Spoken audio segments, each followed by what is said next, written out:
সমাজ, ঘর, পরিবার কোন নাকি নিজের সমাজ করতে হবে, বিদায় করতে হবে। যেই পাপটা, যেই অপরাধটি চলমান থাকলে কোন সমাজ নিরাপদ হয় না, কোন জাতি সুন্দর হয় না, কোন সমাজ আলোকিত হয় না।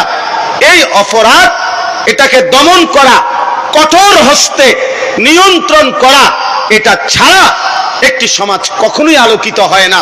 ওই অপরাধটির নাম হলো জিনা। ওই অপরাধটির নাম কি? ব্যভিচার।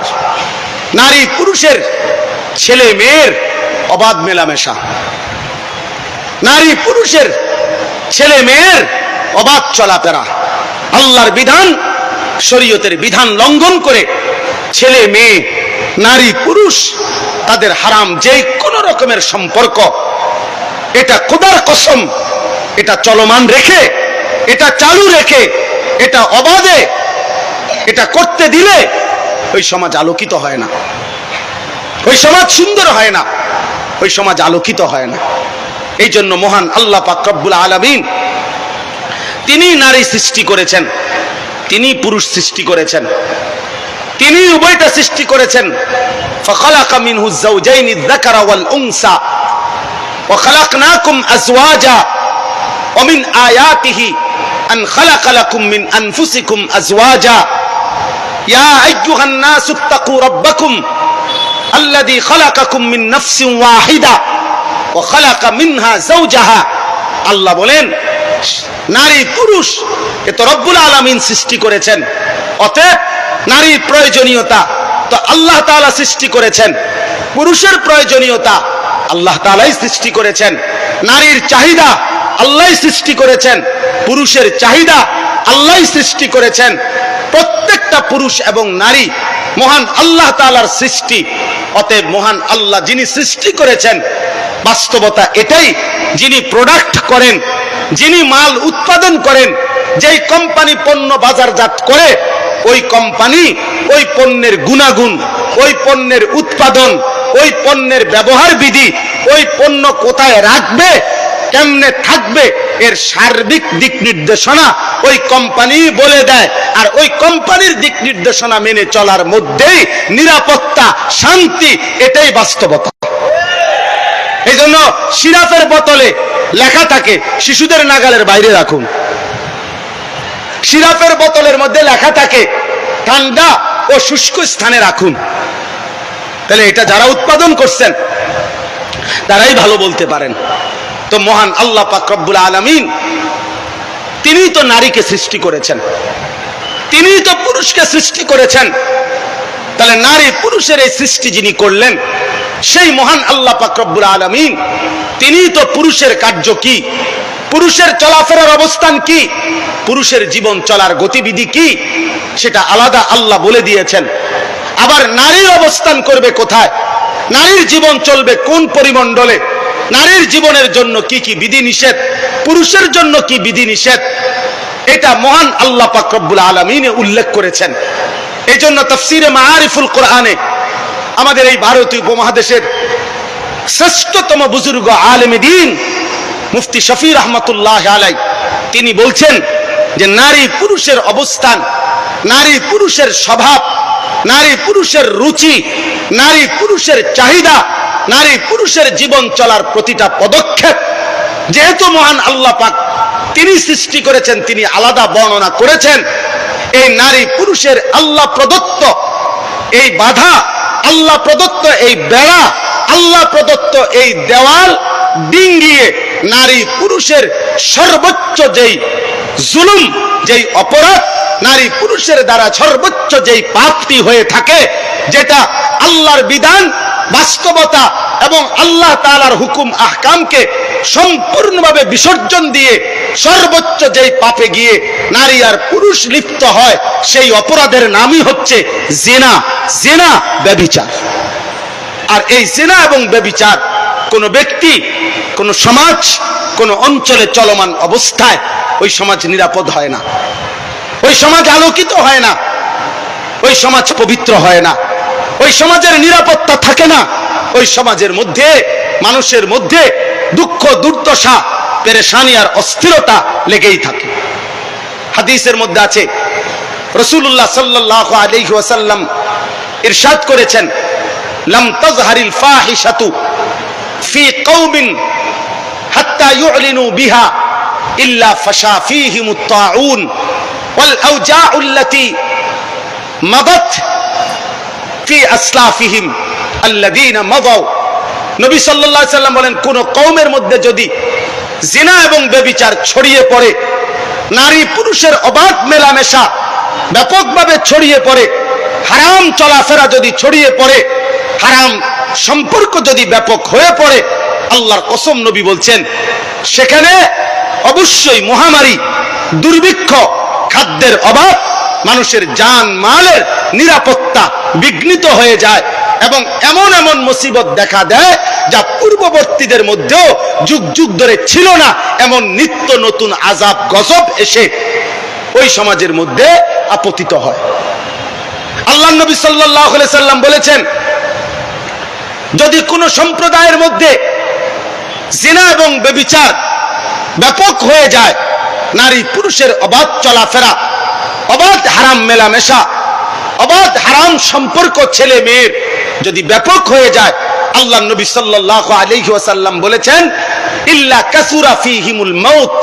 মুয়াত্তায়ে মালিকের হাদিস, সেখানে মৃত্যুর সংখ্যা, মানুষের মৃত্যুর সংখ্যা প্রচন্ডভাবে বেড়ে যায়, প্রচন্ডভাবে বেড়ে যায়। তাউন মহামারী দেখা দেয়, বিভিন্ন রোগ ব্যাধি দেখা দেয়। আজকের পৃথিবীতে এইডস কোনোদিনও পৃথিবীর থেকে নিশ্চিহ্ন হয় নাই। এটা নারী পুরুষের হারাম অবৈধ সম্পর্কের একটি চূড়ান্ত ভয়ঙ্কর মহামারীর নামই হচ্ছে এইডস, যা এখনো চলমান পৃথিবীতে। তাহলে প্রিয় ভাই আমার, প্রিয় বাপ আমার, আমরা কোরআনুল কারীমের মধ্যে এই সূরা নূরের প্রথম আয়াত, প্রথম বক্তব্য, প্রথম কথা আল্লাহ তাআলা শুরু করেছেন এই জিনার আলোচনা দ্বারা, এই ব্যভিচারের আলোচনা দ্বারা। আল্লাহ তাআলা বলেন, এই সমাজ, এই জাতি, এই পরিবার, এই ঘর, এই দেশ, এই মহল্লা, এই জনগোষ্ঠী মানুষের যদি নিরাপদ, পবিত্র, আলোকিত রাখতে চায়, তো সর্বপ্রথম জিনার দ্বার বন্ধ করতে হবে। এই জন্য মহান আল্লাহ পাক রব্বুল আলামিন বলছেন কোরআনুল কারীমের মধ্যে, ইসলামের সবচেয়ে কঠিন দণ্ড, ইসলামের মধ্যে কোন পাপের শাস্তি সবচেয়ে কঠিন? জিনার শাস্তি। কোন পাপের শাস্তি বলেন? আমাদের বিশ্ববিখ্যাত মুফাসসির শেখুল হাদিস, দারুল উলুম দেওবন্দের শ্রেষ্ঠতম সন্তান, যিনি অল্প সময় পূর্বে ইন্তেকাল করেছেন, হযরত মাওলানা সাঈদ আহমদ পালনপুরি রাহমাতুল্লাহি আলাইহি, তার বিশ্ববিখ্যাত তাফসীর হেদায়াতুল কোরআন, এই হেদায়াতুল কোরআন তাফসীরের মধ্যে তিনি এই বিষয়ের উপরে লম্বা আলোচনা লিখছেন। একটা মৌলিক কথা বলছেন উনি, যে জিনা এবং ব্যভিচারের শাস্তি আপাত দৃষ্টিতে বাহ্যিক দুনিয়াতে স্বাভাবিকভাবে কোনো মানুষ শুনলে আঁতকে ওঠে, কাইপা ওঠে, লাফ মাইরা ওঠে, যে কি ভয়ঙ্কর শাস্তি, কি ভয়ঙ্কর। কিছু কিছু ভদ্রলোক, সভ্য পৃথিবীর আধুনিক দাবিদার, ওরা ইসলামের জিনার শাস্তি আর ব্যভিচারের শাস্তি দেখলে আঁতকে ওঠে, বলে কি বর্বরতা, কি জঘন্যতা, কি মারাত্মক শাস্তি। অথচ বাস্তবতা হলো, তিনি লম্বা আলোচনার মাধ্যমে এটা যুক্তি দিয়ে, প্রমাণ দিয়ে, বিশ্লেষণ করে প্রমাণ করেছেন, জিনা এবং এই ব্যভিচারের শাস্তি মহান আল্লাহ পাক এখানে বলছেন, আয-যানিয়াতু ওয়াজ-যানি ফাজলিদু কুল্লা ওয়াহিদিম মিনহুমা মিআতা জালদা। আল্লাহ তাআলা বলেন, জিনাকারী পুরুষ, প্রথমে বলছেন নারী, ব্যভিচারিণী নারী এবং ব্যভিচারী পুরুষ, এই দুইজনের শাস্তি কি? আল্লাহ তাআলা বলছেন, ফাজলিদু কুল্লা ওয়াহিদিম মিনহুমা মিআতা জালদা। আল্লাহ তাআলা বললেন, তাদের উভয়কে, ওই মেয়েকে, নারীকে এবং পুরুষকে 100 চাবুক দিয়ে বেত্রাঘাত করো, চামড়ার উপরে বেত্রাঘাত করো। মিআতা জালদা, আরবিতে চাবুক বলাই হয় যেটা চামড়া দিয়ে বানানো হয়, যার কারণে এই চামড়ায় তৈরি চাবুক দ্বারা তার দেহে তার শরীরে 100 করে বেত্রাঘাত করো। তাফসীরের মধ্যে বিস্তারিত ব্যাখ্যা আছে। ইজমায়ে উম্মত, তাওয়াতুর হাদিস এর মাধ্যমে কথা প্রমাণিত যে এই শাস্তিটি অবিবাহিত ছেলে এবং মেয়ের জন্য। কোন মেয়ে যদি অবিবাহিত হয়, কোন ছেলে যদি অবিবাহিত হয়, তাহলে তাদের জিনা ব্যভিচারের শাস্তি হলো 100 চাবুক দিয়ে বেত্রাঘাত। কিন্তু আল্লাহর নবী সাল্লাল্লাহু আলাইহি সাল্লামের বিশুদ্ধ হাদিস, কোরআনুল কারীমের মানসুখকৃত আয়াত, যেটা মুতাওয়াতির হাদিসের দ্বারা প্রমাণিত, যে বিবাহিত পুরুষ এবং নারী যদি জিনা করে, যেটাকে আমাদের সমাজে পরকিয়া বলে, অর্থাৎ বিবাহিত পুরুষ জিনা করেছে, বিবাহিত নারী ব্যভিচার করেছে, তো আল্লাহর বিধান হলো তাকে পাথর মেরে রজম, হত্যা করা, তাকে এই পৃথিবী থেকে বিদায় করে দেওয়া, এই পৃথিবী থেকে নিশ্চিহ্ন করে দেওয়া, নিশ্চিহ্ন করে দেওয়া। আল্লাহ তাআলা বলেন, ওয়ালা তাখুযকুম বিহিমা রাফাতুন ফি দীনিল্লাহ। আল্লাহ বলেন মুমিন, অন্যদের কথা বাদ দাও, কাফের, মুশরিক, বেঈমান, নাস্তিক, মুরতাদ কি বলবে, মুনাফিক কি বলবে, এর ধার ধাইরো না। তবে তোমরা মুমিনদের কাছে, ঈমানদারের কাছে আমি আল্লাহ বলে দিলাম যে আমি আল্লাহ আরহামুর রাহিমিন, আমি রহমান, আমি রাহিম, আমি সত্তার, আমি আল্লাহ সেই মালিক যে বান্দার গুনাহ গোপন রাখি, বান্দার গুনাহ লুকিয়ে ফেলি। আমি সেই মালিক, আসমান ছোঁয়া গুনাহ পর্যন্ত আমি আল্লাহ মাফ করে দিতে রাজি। কিন্তু আমি আল্লাহ বললাম, জিনা এবং ব্যভিচার যদি নিশ্চিত প্রমাণিত হয় শরীয়তের বিধানের আলোকে, তাহলে এদেরকে অবিবাহিত হলে 100 বেত্রাঘাত করা, আর বিবাহিত হইলে পাথর মেরে হত্যা করা, এই বিধান কার্যকর করার ক্ষেত্রে তোমাদের কারো অন্তরে যেন এক জাররা বিন্দু পরিমাণ কোনো দয়া মায়া না আসে। এখানে আবেগ দেখায়ও না, এখানে ভালোবাসা দেখায়ও না, এখানে সস্তা আহ্লাদ দয়া মায়া দেখাবে না। আমি আরহামুর রাহিমিন, আমি রহমের দরিয়া, রহম আমার থেকে আসে, দয়া মায়া আমি আল্লাহর থেকে আসে। আমার সিফাত দয়া মায়া, সেই দয়া মায়ার সিফাত আমি রহমান রহিম, আমি সিদ্ধান্ত দিলাম।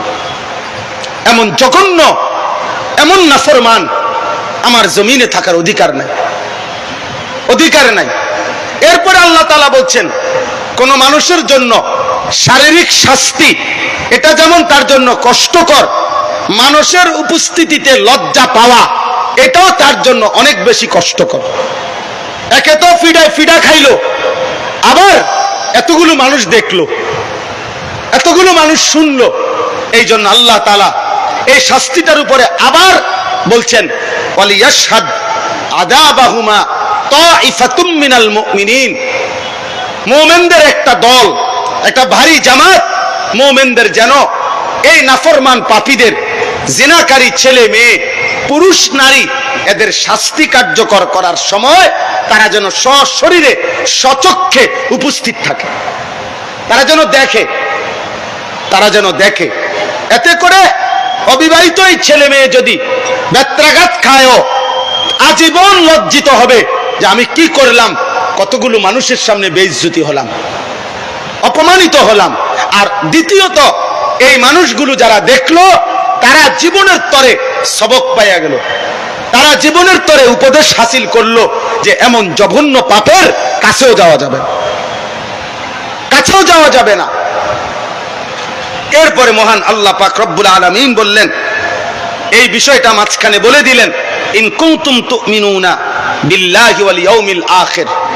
দুনিয়াবী দৃষ্টিতে মায়া দয়া আসলে হবে না বান্দা, বরং তোমরা যদি আল্লাহকে মেনে থাকো, আখিরাতকে মেনে থাকো, তাহলে ঈমানদার। আমি আল্লাহর বিধান কার্যকর করার ক্ষেত্রে এক বিন্দু তোমরা দয়া মায়া করুণা এক্ষেত্রে দেখাবে না। এখন দেখেন কি দাঁড়াইলো কথা, দাঁড়াইলো এই কথাটা, জিনা এবং ব্যভিচার, নারী পুরুষের অবাধ মেলামেশা, ছেলে মেয়ের হারাম সম্পর্ক, এটা এতটাই জঘন্য, মহান আল্লাহ পাক রব্বুল আলামিন ইসলামী শরীয়তে আল্লাহর বিধানের মধ্যে আমিরুল মুমিনিন মুসলিম রাষ্ট্রের খেলাফতের দায়িত্বে সবচেয়ে কঠোর যে শাস্তিটা নির্ধারণ করেছেন সেটা হলো এটা। এবং এখানে কোন রাষ্ট্রপ্রধান, মুসলিম কোন খলিফা, মুসলিম কোন আমিরুল মুমিনিনেরও এক সুতা এই বিধান প্রমাণিত হলে, এই জিনা ব্যভিচার উপযুক্ত শরীয়তের মূলনীতির আলোকে প্রমাণিত হলে কোন বাদশাহ আমিরুল মুমিনিনেরও সামান্য করুণা দেখাবার, দয়া দেখাবার, কোন রকমের সিম্পেথি, দয়া মায়া অনুকম্পা দেখাবার কোনো অনুমতি নাই, কোনো অনুমতি নাই, কোনো অনুমতি নাই। এবার আমি ছোট্ট যে কথাটা বলতে চাই সেই ছোট্ট কথাটা হলো জিনা এবং ব্যভিচার মহান আল্লাহ পাক রব্বুল আলামিন এতটা কঠোরভাবে নিষেধ করেছেন। প্রিয় ভাই, প্রিয় বাবা, বিশেষ করে প্রিয় নওজোয়ান, সবার কাছে আমার এটা অনুরোধ। হাদিসের মধ্যে আছে, আল্লাহর নবী সাল্লাল্লাহু আলাইহি ওয়াসাল্লাম বলেন, লা ইয়াজনি জানি হিনা ইয়াজনি ওয়া হুয়া মুমিন। নবীজি বলেন, কোন জিনাকার ব্যভিচার যখন করে, জিনা করে, সে মুমিন থাকে না। আর যদি তওবা না করে আর বুঝ না আসে, ফিরে না আসে, তো তার তো ঈমানও থাকবে না। তো তার আখিরাত কি হবে? তার আখিরাত কি হবে? রাসূলুল্লাহ সাল্লাল্লাহু আলাইহি ওয়াসাল্লাম এরপরে দ্বিতীয় হাদিস নবীজি বলছেন, মা মিন আহাদিন আগিয়ারু মিনাল্লাহ আন ইয়াজনিয়া আবদাহু আও আন তাজনিয়া আমাতাহু। নবীজি বলেন, মহান আল্লাহ পাক রব্বুল আলামিন জমিনের কোন পাপে সবচেয়ে বেশি গুসা হয়, আল্লাহর গায়রতের মধ্যে লাগে, আল্লাহ তাআলার আত্মসম্মানে আঘাত করে, সেটা হলো আল্লাহর কোন বান্দা অথবা আল্লাহর কোন বাঁধি যদি জিনা করে। কোন পুরুষ যদি জিনা করে, কোন মহিলা যদি জিনা করে, কোন ছেলে মেয়ে যদি ব্যভিচার করে, খোদার কসম নবী বলছেন, আল্লাহ তাআলার গায়রত, আল্লাহ তাআলার আত্মসম্মানে আল্লাহ তাআলার সবচেয়ে বেশি গুসা হয়, গুসা হয়, আল্লাহ সবচেয়ে বেশি গুসা হয়। হাদিসের মধ্যে আছে, রাসূলুল্লাহ সাল্লাল্লাহু আলাইহি ওয়াসাল্লামের জামানায় একজন ইমানদার মুসলিম পুরুষ যখন নবীজির কাছে আয়েশা সামনাসামনি বলছে, আমি জিনা করেছি, ইন্নী কাদ জানাইতু, ইয়া রাসূলুল্লাহ, আমি জিনা করেছি। আল্লাহর নবী সাল্লাল্লাহু আলাইহি সাল্লাম তিনবার পর্যন্ত ওনার কথাটা পাত্তা দেয় নাই। আরে বলে কি?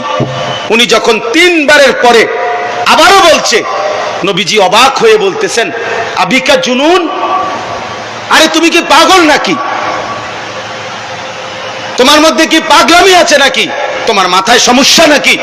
মুমিন মুসলমান কিভাবে জিনা করে?